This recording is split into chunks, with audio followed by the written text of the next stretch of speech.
guys, what's going on? This is Jeremy.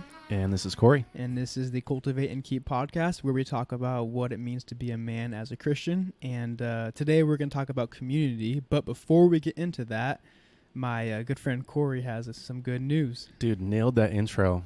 Pretty good, huh? I like it. Proud of myself. Yeah, there you got it. Big shout out to, exciting news. I didn't think that we were going to reach this milestone so early on, but we got to 1 million I'm just kidding.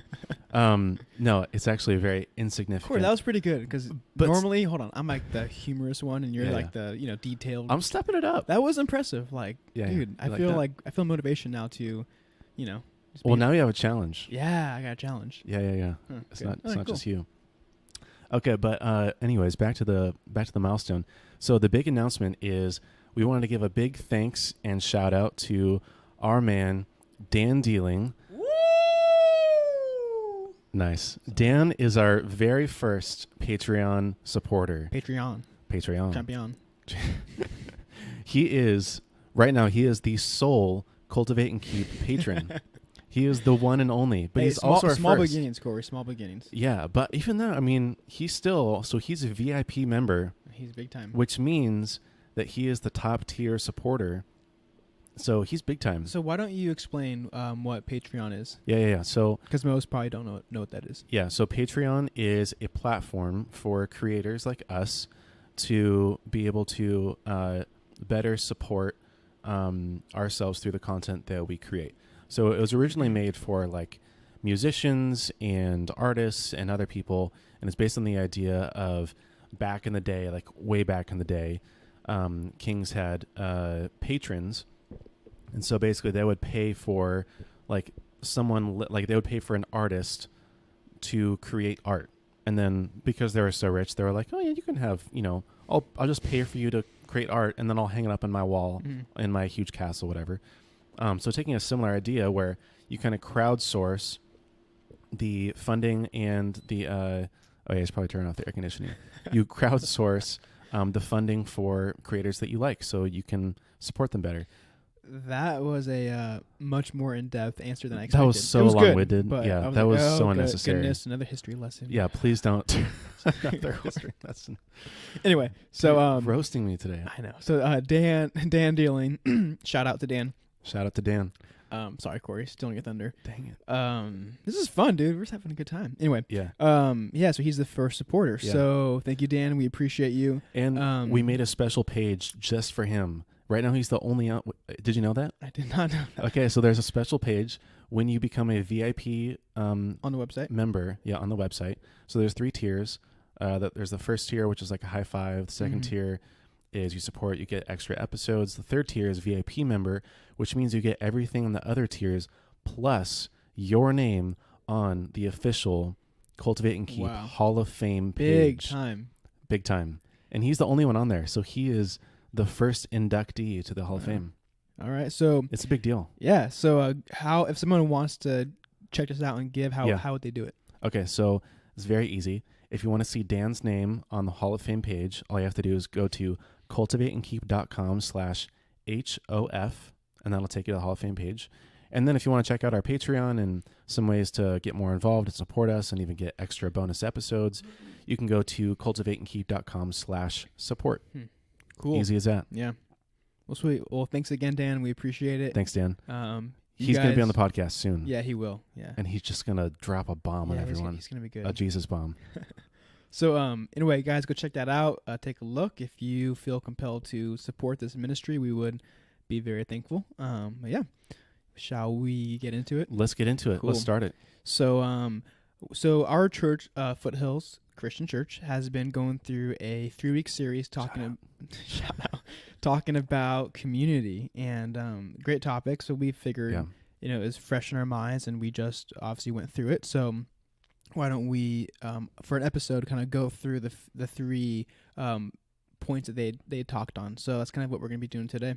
Yeah. So it was a 3-week series, 3 different speakers, 3 different sort of topics on the idea of real community. I have to give it to them. I think they did a really fantastic job, and the content was really outstanding. So I thought that it was worthwhile enough to be able for us to talk about it and kind of regurgitate some of their thoughts because it was so good that. Yeah, I want to say a few things before we jump into it. Go for it. So, like, the idea of community and like that, just that word, like that, we hear that a lot, especially, you know, if you're involved in a church and in like a small group type of gathering, like, you hear the word community a lot. And so for me, didn't think much of it, kind of my whole life, just, you know, another good Christianese term. It's one of those words that you just sort of like, it loses its meaning. Kind of write it off so when much. you hear it. Yeah. And so I kind of felt that way until a couple years ago, kind of going through like a low point in life where I needed a community and I needed friends. And I started to really love like this idea, and I wanted to learn more about it. And not only because like at that time, like I needed people in my life, but just like that, I wanted to study it in the Bible, kind of like learn like what does the Bible talk about when it comes to friendship and community. And so I wanted to learn, like, so I could for myself have a strong community, but also so I could like give back and be a part of a community and to help people and to, you know, be a good friend basically. Yeah. So that being said, like, this topic excites me, and I think you share that similar. Yeah, I don't think I would be a Christian without the idea of community, because even when I wasn't a Christian, I got plugged into the community, which was like, you know, the high school Foothills ministry, and then ultimately the small group, which is kind of what the whole series was based on. But I don't think that I would be a Christian or have continued to be a Christian without that community. Yeah. And it's interesting because before, I mean, there's a lot of Christians out there who like aren't that involved in a church or a, you know, quote, community. And maybe they kind of write it off as like a extraneous, like an optional kind of thing. Like it's a bonus, but they don't need it necessarily. And I don't think that's true. And I think that this series kind of proves that. Yeah. I had a question I want to ask you. Just kind of thought of this. Yeah. When you hear the word community, like, what comes to your mind? What do you think of? Visually, I mean, I sort of think like a tribal village is like the first instinctual. Lame. Just kidding. That's what I would think of too. I can't believe you just made a farting noise on the podcast. Yeah, it just shout out to who? I don't know. The farting noise. No, but the first thing that comes to my mind is just like a really tight-knit group of people is really what it is for me. So if you're listening, and I guess Corey too, so when you hear the word community, I want you to think of, if you've seen the TV show Friends, think of that show. Yeah. I think like comparing it to that is like, it takes away the like Christianese, like just want to write it off, like feel to the word. Yeah. If you've seen the TV show Friends, shout out, great show. Not condoning all of its representative values. Yeah, there are some. But my point is like, that is a group of close-knit people. You know, it's like 6 friends that go through life, and in fact, they're impossibly close. Yeah, divorced, it's super weird. Close. Dated. Yeah. Like again, we can't vouch too much. Yeah. But just the idea of like a close group of friends, like that is what we're talking about. That's community. It's not some weird term, but it's simply just close friends that you do life with, you know? Yeah, right. It's like, I think it's important to kind of like get rid of the ambiguity of it. Like, we don't mean sort of like this socialistic society where we all are together and sing Kumbaya. It really is just, you have a group of close-knit friends that you can trust on, depend on. You can get advice from. Ups and downs together. Ups and downs, yeah. Do or die. Like, you have them no matter what. Yeah, and we'll talk about this, but there's kind of like 2 forms of community. There is like the corporate level, so think of like a church, like you're involved in something like bigger than you. And then like we're talking about right now, there's like the more, down and dirty, like personal, like smaller group level of community. And I think both forms, like to some extent, like both forms of community are natural. I think just for us, like we, especially like with technology, just kind of everything about us, like it's more and more like not easy to be involved in a community, whether it's like a big corporate group or a smaller group. Like we just naturally, I think, tend to flock to ourselves and really kind of pull away from the group. Well, we're so busy. You know what I mean? Like that's the first thing that comes to my mind is the biggest thing that prevents community from me is just other things, like other distractions, other people, other obligations. Like, one of the big, like, I'm sure it's not just me, but a lot of other people is a huge obstacle to getting community is just waking up in time for church. You know what I mean? Or it's after work, devoting the time to, instead of going home and watching TV and flipping through Instagram, Yeah. driving somewhere else, going to someone's house, spending time at church in a devotional, whatever it is. But yeah, I mean, there's like the practical side of it, like that of it's simply just inconvenient. There's also the side of it that community, for the most part, it's not easy. Like we talked about, like with compared it to the TV show Friends, like the ups and downs of community. It's not all kumbaya great. Like, there's hard times and conflict, and it's vulnerable, and like that's important. But I mean, that is a part of community. And that's part of what community is that there are some challenges. And I would even go as far to say that if the people around you aren't challenging you, and if there aren't people that are kind of grinding your gears that you are uncomfortable with, then maybe you don't have community, because maybe you don't have people who have a place in your life that have the authority and the place to speak to you in a way that is uncomfortable or challenging. Yeah, I agree. And lastly, before we jump into the points, just want to say, like, there are a lot of benefits to community. I think we're kind of focusing on like it can be hard, but there's a lot of good, like, with community, and we all know that. But I think just remembering, like, there is like countless things we can name off of, like, what good has come from our community of friends, So Totally. Well, I think we should jump into it. Yeah. So I guess I'll just kind of start. Yeah. Go ahead. So like we said, our church did a 3-week series on community. And so real quick, the 3 main ideas of community that they touched on. The first one was benefits to community. The second one was barriers to community. And the last one was building blocks to community. Yeah. So we'll start with the first one. It was Neil Hoffman that shared it. And he talked about barriers to community. Benefits. Oh, sorry. Benefits to community. Yes. Number 2 was barriers. Yeah. I think the benefits were really important. And actually, I'm going to read this verse because this is sort of the cornerstone of it. But it's Mark 2. And I think I'll actually just paraphrase it. But essentially, reading verses is hard, especially when you're being recorded. There are some words and phrases in the Bible that are especially hard to say. But I mean, essentially, Jesus is going through. He's in the city called Capernaum. A lot of people were around. They gathered around him. At this point, it's Mark 2, but he's already a big deal. So he goes into a city. Everyone knows. Everyone's talking about it. And so he's in this room, and he's not even near the door. And he was basically preaching the gospel to him. He was speaking the word of God and prophesying over them. And these 4 men come, and they bring with them this other paralytic man. So he's completely paralyzed. Without their help, he could not get there at all. So they're trying to get in. They're trying to bring this guy to Jesus to be healed, but they can't get through the door because there's so many people outside. There's a huge crowd. So what do? I think this is amazing because, actually, I'll save it for afterwards. But it says, being unable to get to him because of the crowd, they removed the roof above him, and when they had dug in an opening, they laid down the pallet in which the paralytic was lying. And Jesus, seeing their faith, said to the paralytic, "Son, your sins are forgiven." Somehow in this verse, when we copy and pasted, #lit got in there. I don't really know how. But it wasn't me, I promise. I don't know. I still have suspicions.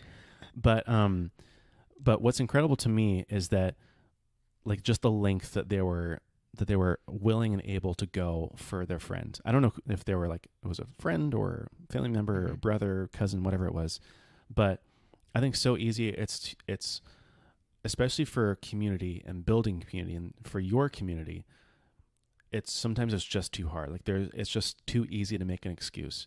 Oh, well, I was at work late, or, oh, I haven't had time, or I have to prepare for this thing tomorrow. Or if you're trying to help someone else, it's, oh, well, they can't meet when I'm available, or, oh, if they really need me, they would reach out to me.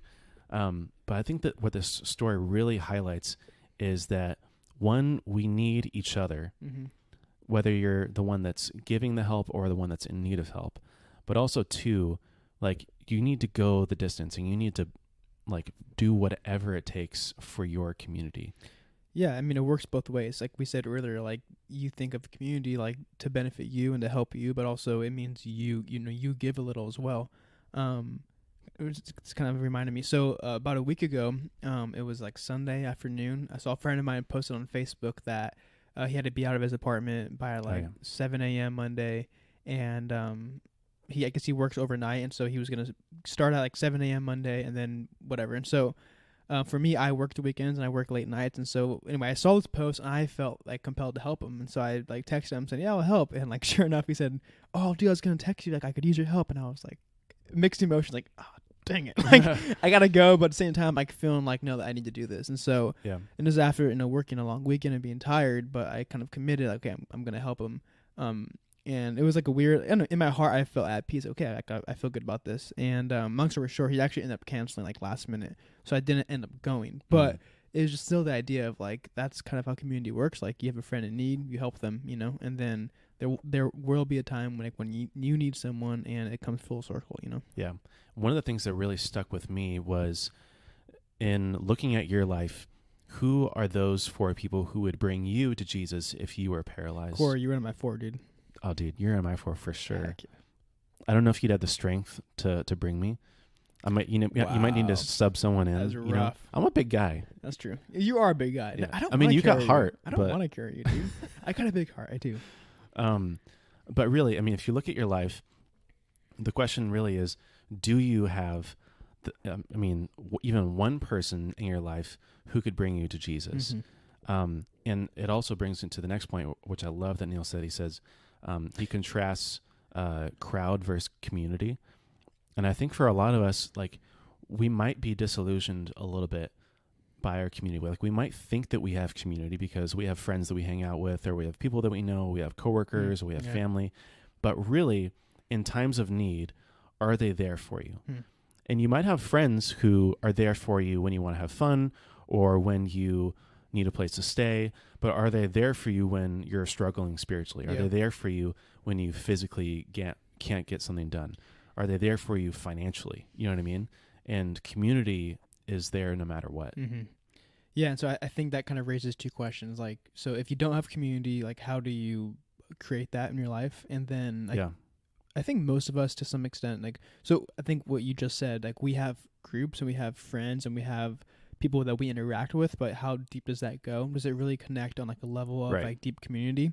And I think we all can foster that and like improve that in our lives. And so the question is like, how do we do that? Like, what can we do to improve that and to build that in our life? Yeah. And it also, I mean, this is part of the bummer part, but I don't want to like just bash on social media all the time, but it's easy to think that you have community because you have a certain number of followers or because you have a certain number of likes or comments on your photos or whatever it is. But in reality, maybe you haven't seen those people, those friends for weeks or months. And I'm sorry, but that's the crowd, you know what I mean? And that's not the community. The community isn't just there to like your pictures or watch your stories. The community is there for you in person when you need it. Yeah. I mean, did you want to go into like, how do you actually build it? And like, what do you do if you don't have community? Yeah, I mean, I don't see why not. We don't have to spend too much time on it. But I did want to say, I think we may touch this earlier, but an important like point that came up in this series was building community before there's a time when you need community. And I think that principle in general, like we as people struggle with the idea of like doing the work before we have to do the work, you know? That could be applied across so many different things. But this is a great example of, I think this is one of those topics to where like it hits you hard. Like if you don't have good friends in your life and you go through a pretty tragic, downfall, whatever it is, which we all do. Matt, the question is when, like that sucks. And that's really not a good thing. And so, and that can, I don't know, like, I don't think I've ever really been there I've been in times of like having hard seasons and like feeling the need for community. And thankfully I felt like I had that support, but I've never experienced like going through a low time and not having anyone. But I feel like that would hit really hard and be like not an easy time, Yeah, for sure. You know what I also thought about was, I think especially for men are much more independent than women.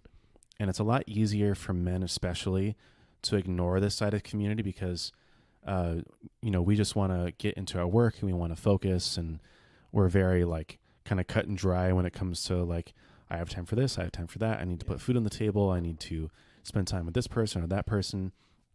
And it also comes back to sort of the fallacy and the myth of being self-made. I think every man wants to say that he was self-made, kind of the rags to riches. Well, I came from nothing. I put myself through college. I worked the 12-hour days every day. But in reality, we're not self-made. None of us are. We all have people that we depend on, or that or that people gave their time or expertise to us in some way, or that helped us when we needed it and pulled in those favors. But we just have to get past that. Like, we literally cannot do it on our own, and we need community. Yeah. Without community, we would not be who we are or who we're supposed to be. Yeah. So I jotted down a few points of what can we do to build this in our lives. Yeah. The first one that I put down was having shared experiences with people. I think that that's important.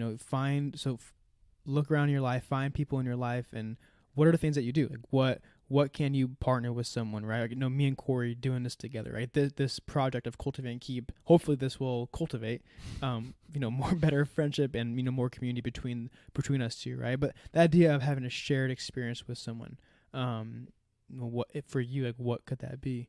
I think it's also important to find like one that's going to be natural, because you could pick something super like obscure and crazy that it's going to be really hard for you to partner with someone. So think of like an experience or like a project that can be natural for you to do. Yeah. I think too, like, and I don't know where this is from, but I always remembered that, like, women like to be face to face and they want to kind of connect emotionally, and they love kind of just like being in each other's head and like reflecting off one another. But men like to do things side by side. And they like to do other things. Like, it's not necessarily about doing something with, or doing something, I don't know. It's about doing something with another man that makes men feel connected to that person. So like, hey, let's go fishing, or let's go play football, or let's go, to a basketball game. Let's go sit and have a drink. Whereas women are much more comfortable, like, let's just sit and talk and get to know it and look each other in the eyes. Men definitely aren't like that. Yeah. But like you said, a key to building community is just to do stuff together, because that's how we naturally work. Yeah, I agree. I also wrote down sacrifice, like being willing to do hard things for people and with people. Also put down like investing, so like investing just time and kind of understanding, like, part of building community, it's going to be good, it's going to be fun, like, long term, but it can be work, and it, at times cannot be fun. So being able to sacrifice for that, and then just being willing to invest for, kind of the fruit, what's to come after that. Yeah. And Neil said in his message, you have to, before you can start receiving from the community, you have to start giving.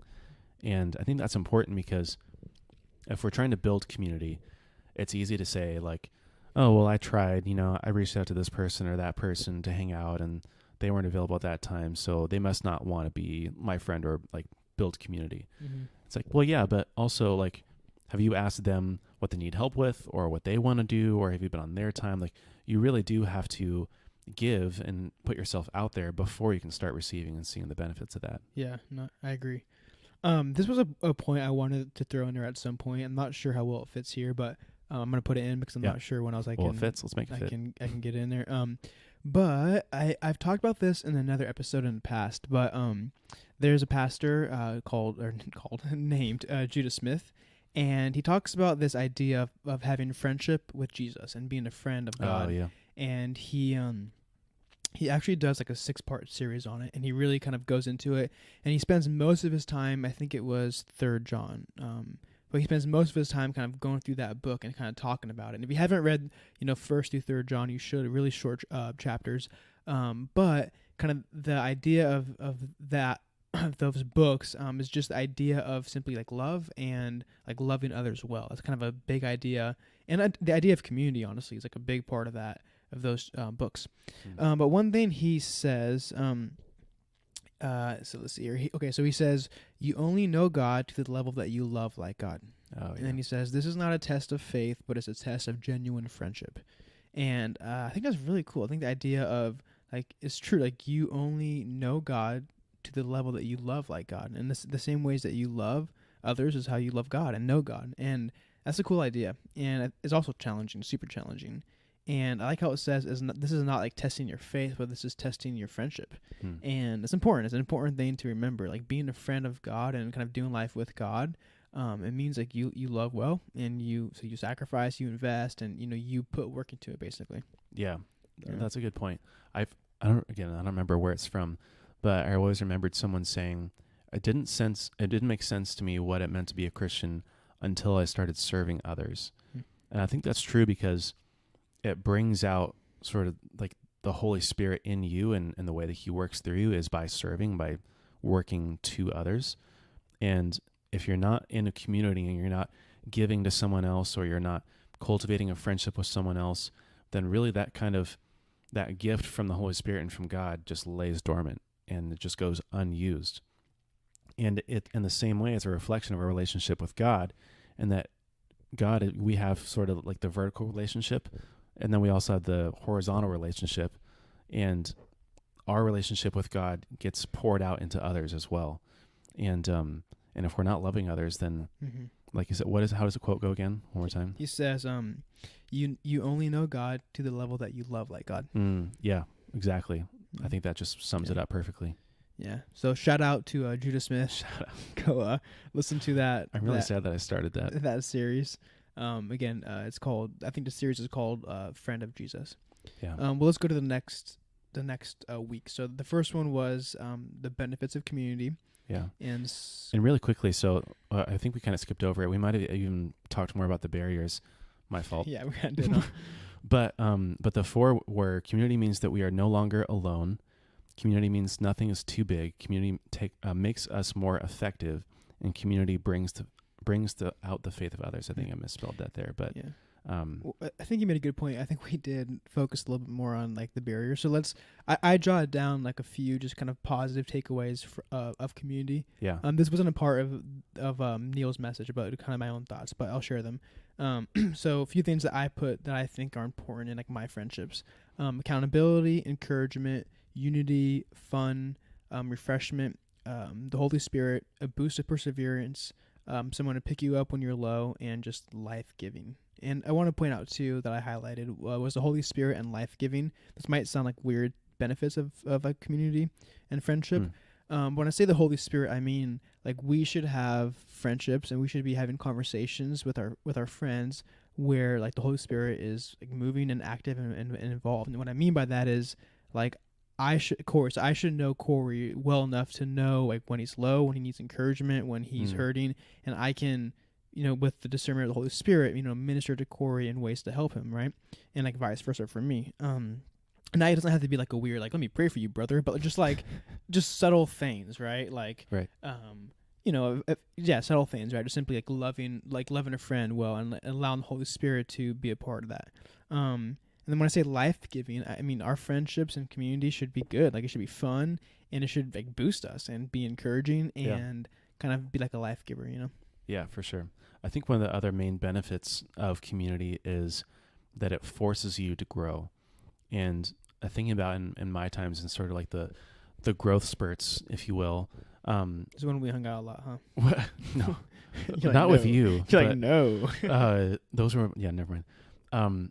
But it forces you to grow because community forces you to serve others maybe in that you wouldn't have before, but also forces you to do things you wouldn't have.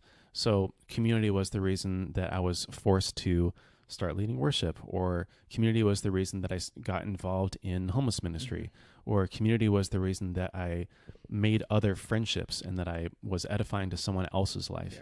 Yeah. And but it challenges you because, again, the natural state for us is to be alone, to be kind of self-made, to rely on ourselves, to live independently, to not feel like we have to be vulnerable to someone else.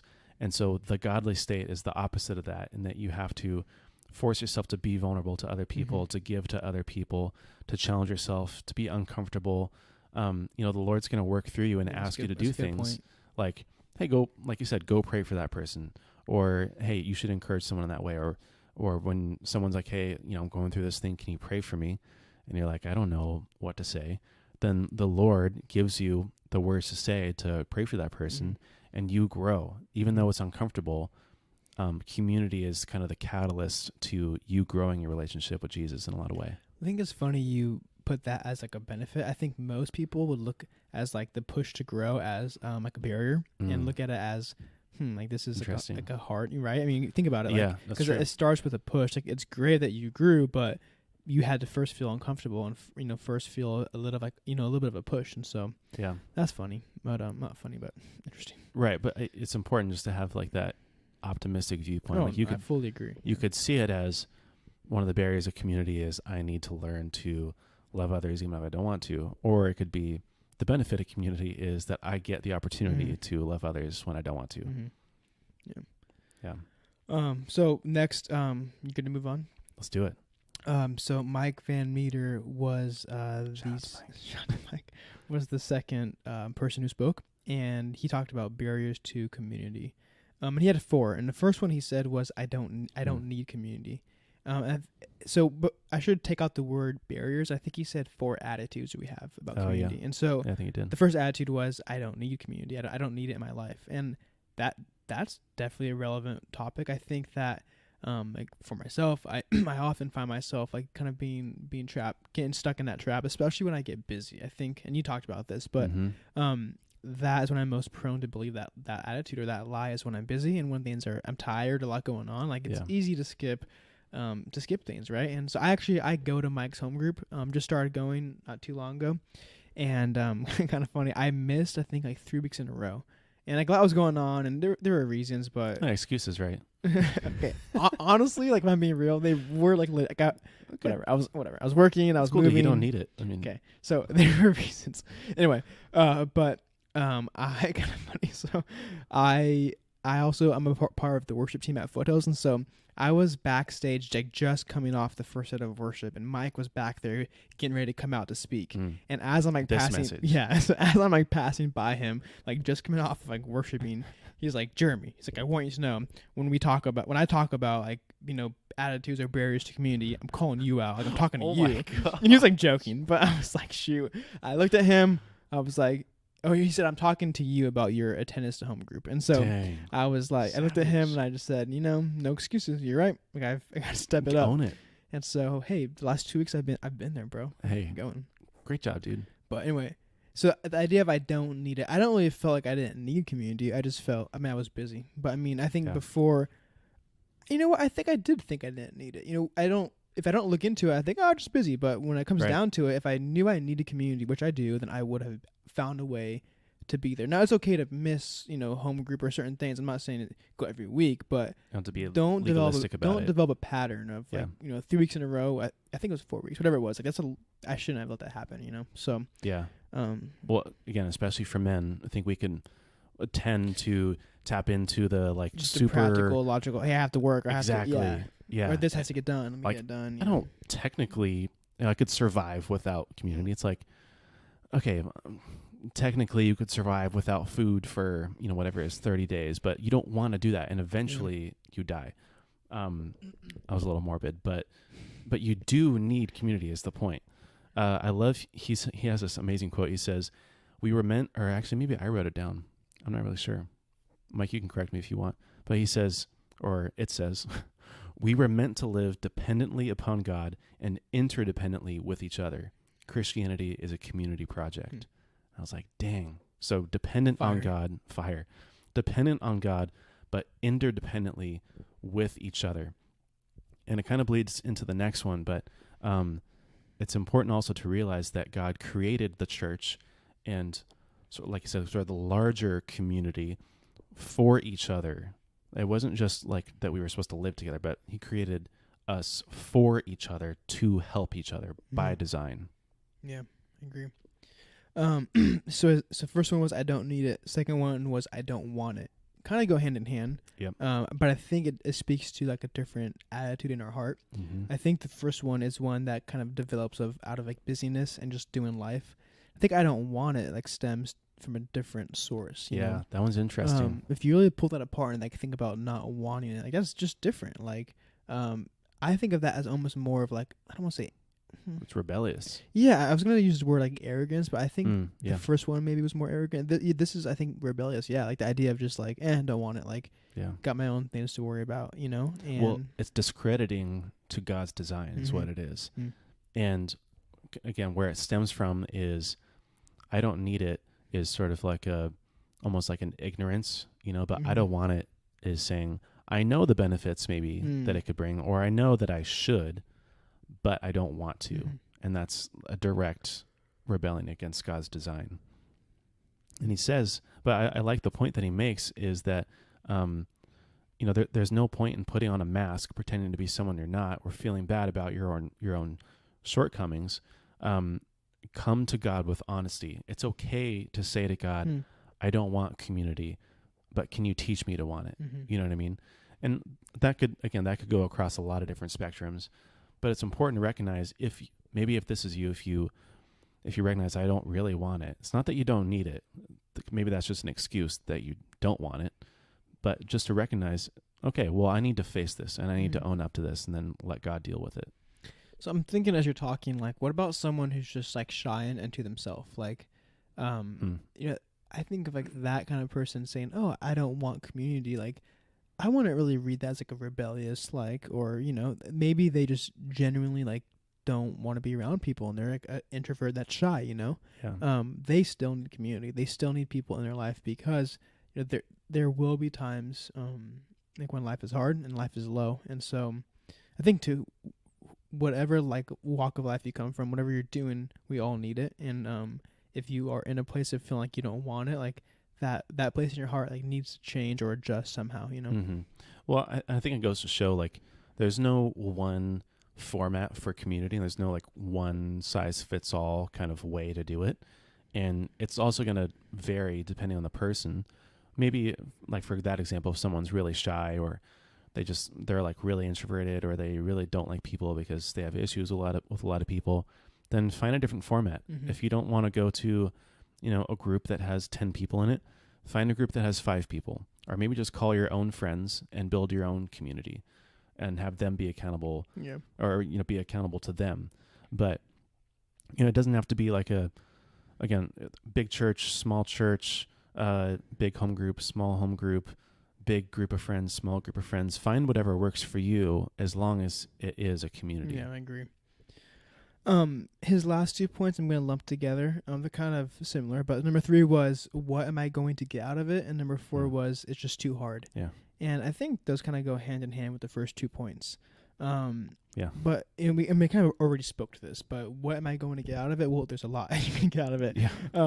So I think it's just opening your mind to the possibility of, hey, there's going to be good from this community I'm going to sow into, but also kind of recognizing it's going to be some work and going to require some sacrifice and, you know, investing. And again, we talked to those points, but I like how Mike titled this 4 attitudes about community, because I think the attitude of what am I going to get out of it and it's too hard, plus the other 2, like those are very, very, like, we're all, you know, prone to those attitudes. And I think when you just look at them like bluntly, like thinking like, oh, if I looked at this list and if I said, like, do I have the attitude of, oh, I don't want community? Like, no, I don't feel that way. But when I really get down to it, like, there might be parts of my mind and like my outlook on it that might be kind of along those lines of not wanting it, you know? So I think it's important to think it through. Yeah. And that attitude too, if you're going into it expecting that you're not going to get much out of it, or that it's too hard, or that it should be easy, then it's not going to happen for you. Then you're not going to be able to get what God wants for you out of it.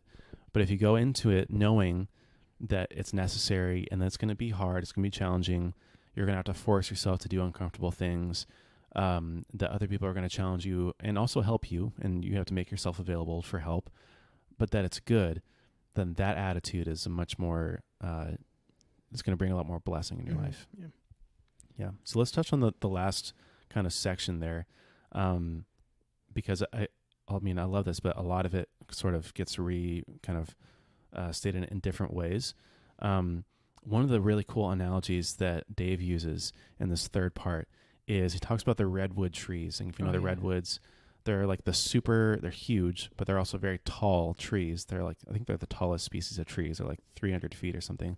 They're up in the Bay Area, and they're very tall, but despite how tall and skinny they are, they have super shallow roots, much more shallow than they really should be if, for example, I was to look at how a tree should be designed.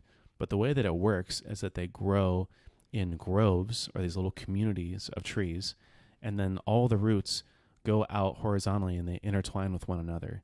And because they're together and because they're intertwined with one another, they don't have to be deep. And I think that's really important because, again, we're only so effective on our own. And imagine the redwood tree who's outside of the grove, and then the storm comes or whatever it is, and they don't have any roots to intertwine with or kind of latch onto, then it's too late. Yeah. They haven't built the community. They haven't been in the grove, and you have to build the community before you need it. Yeah, it's good. So when he gave that analogy, I kind of just pictured that, like, if you've seen, I don't know, like, I think Planet of the Apes or whatever, there's like certain movies where you kind of get to see a lot of the forest, or if you've been there in real life. I've never been there, so but I pictured like a group of these trees like knitted together and kind of just being close and like wrapped around each other's roots. And if you picture that, like, it's kind of weird, but that's cool to picture that, and saying that's how like our friendships and groups of people should look today, like, is a kind of a cool thought to have in your head. Yeah, I love that. And Dave says Christian community is Christians working together. Oh no, that was my one. Never mind. Christian community is having common interests, identity, and beliefs, working and supporting one another to achieve shared priorities. And again, but I think this sort of gives it a little perspective of like, community isn't just about you. Community is about achieving a shared vision, God's vision for bringing heaven to earth.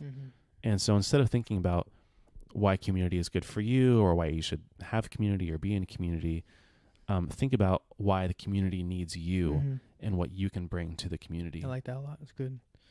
So Dave had 3 building blocks to community. I'm going to read all 3 of them, and then we can, I guess, as a lump sum, talk through them.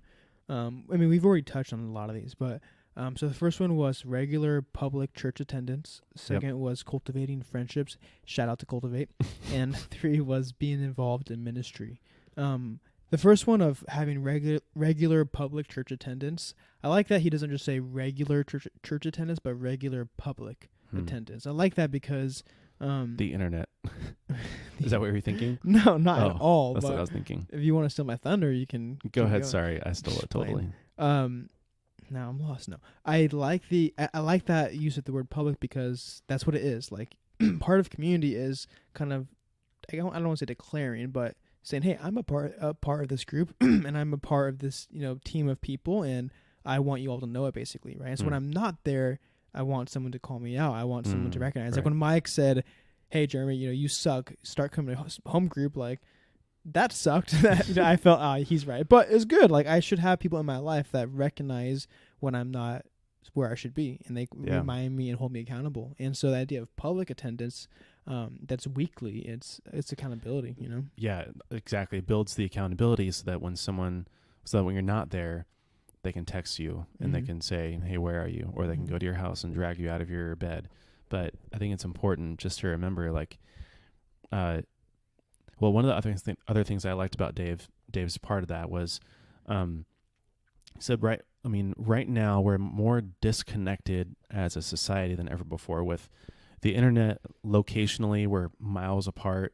We all work in very different places, different industries. So it's really easy to feel alone, and it's really easy to be disconnected because that's the easiest that's where we already are as a society. So even just coming together in person is so powerful because then you remember that you're not alone and that you have people who believe the same way and think the same way. And I remember when I went to, we went to Foothills in high school, and that was a Christian school. And then when I went to college and I started going to Grossmont, it was sort of like this stark contrast of just thinking, it was so weird for the first time, like, all these people don't believe the same things that I do, and they don't think the same way, and they don't know the same things. And And so when I went to San Diego Christian College and I transferred there after 2 years, it was so refreshing because then you're with people who are like you again. And then you knew that you already had this common interest with one another. And if you're not publicly attending a church, it's very easy to lose that. Yeah, yeah, I agree. One thing Dave also said was friendships are cultivated; they don't just happen. And that's true. I mean, I think for me to think about like friendships or really anything in life developing, like it's we all want it to be quick and like today, but I mean with a lot of things in life we have to build it. But I mean, really friendships like that's really true. Like it takes a while to kind of develop and cultivate it, and it doesn't just happen. And we've talked about this a lot in this episode, but that's an important point to remember. Yeah, it definitely doesn't happen overnight. It takes a lot of work. And then, so the last point was being involved in ministry. Any points, Corey? I'm trying to look at my notes. Yeah. Well, I think it was cool. He just said, like, again, putting this in perspective, going back to my last point of, like, community isn't as much as it is about you as it is the church and the community and what you bring to it. And I like that he said church doesn't happen unless people are involved. And ministry is a big part of that, like serving, being a part of, like those things literally don't happen unless you're the one that's doing it. And so, and I love what, in fact, when we were at home group, one of the things that Rihanna Chan, Jeremy Chan's wife, was saying was she just kept thinking, well, if I don't do this, who will? And I think it's important to remember too, in your community, in your church, if I'm not here, if I'm not doing this, who will? Yeah. If I'm not here to pray for this person, who will? If I'm not there to serve this person or this kid, who will? And that really, like, no one would is the answer. You know what I mean? If not you, then who? It's probably no one. So God's calling you to do it. Do it. Yeah, agree. Well, you want to wrap it up or any other? Yeah, I mean, I think it was important for me, I think, in a lot of ways, and God always has really funny timing, but I feel like community, like, again, it's just one of those things that gets really overlooked and can just become like this droning noise in the background that you forget about. But it really is a very important part, and to remember the bigger picture of it and how God uses community makes it a lot, puts it in perspective for you. Yeah. Yeah. For me, I think it was like a push and encouragement to like remember that I need community and I need good people in my life. And also kind of just to look at my group of friends and who, like, what makes up my life, what makes up my circle of people. And I think just kind of looking at that, and it's good because you might recognize some knuckleheads that need to get the boot. You were almost on that list. Just playing. No, but it's good to like just think through like I have a lot of good friends. I have good people in my life that love me and that support me, and that's important to do. I think to recognize that. Yeah. And on a final point. I've heard in a lot of secular sources that, like they say, you are the average of the sum of the 5 closest people around you. In the same way, if your community is people who are not Christians, like, are you becoming the sum of them? You know what I mean? And community is a big part of just assuring that you are the sum of 5 Christian strong people, and that you're letting them build you and influence you and not the other way around. But community is a big part of just ensuring and keeping. Shout out to Keep. Stupid. We got to give one. We got to stop with the shout outs. We really got to. But you have to keep those relationships and keep that community and ensure that you're in the right group of people all the time. Cool. Yeah. Well, let's conclude. So, if you have not heard already, we talked about this. We posted a video on Facebook. I think we mentioned it at the beginning of this episode, not sure. But on our website, we are building like a favorites page. So what we mean by that is we're going to have a page on our website where we have a list of our favorite books, podcasts, websites, resources, apps, nonprofits, ministries, products, you name it. So that being said, we want to build this list. So if you have any favorite books or podcasts or whatever it may be, specifically nonprofits and ministries, please feel free to send them our way via email. I almost said text, but no, via email. Maybe not by text. Through Facebook Messenger, Instagram DM, slide in those DMs. Yeah. Yeah, for sure. So the idea is that it's just cultivateandkeep.com/favorites. And it's just a curated kind of hand-selected list by us. And specifically right now, we're looking for nonprofits and ministries to feature, and we're going to feature them on the podcast as well. So let us know what you recommend. Cool. Well, guys, thanks for listening. If you liked this, which I hope you did, please leave a 6-star review. 6. Not some lame 5-star. 6 stars. Just playing. Actually, I'm not. Once we're on iTunes. We're getting on iTunes very soon. We're still working on that. But by the time this comes out, and we may be on By the time this comes out. By the time you're listening to this, probably. Yeah. So yeah, do that. If you have any questions or feedback, please reach out to us. Share this share this podcast recording. Facebook, Twitter, Instagram. And yeah, help get the word out there. That's kind of one thing we've been talking about is, the idea of Cultivate and Keep is to get this in people's ears and to help, spread the word and help encourage people. So you can help by sharing. So tell a friend, send a text, do what you got to do. And that would mean a lot to us. That would. All right. Thanks again. Cue that music. Boom. No, you can't make any noises. Okay, here we go. Right now.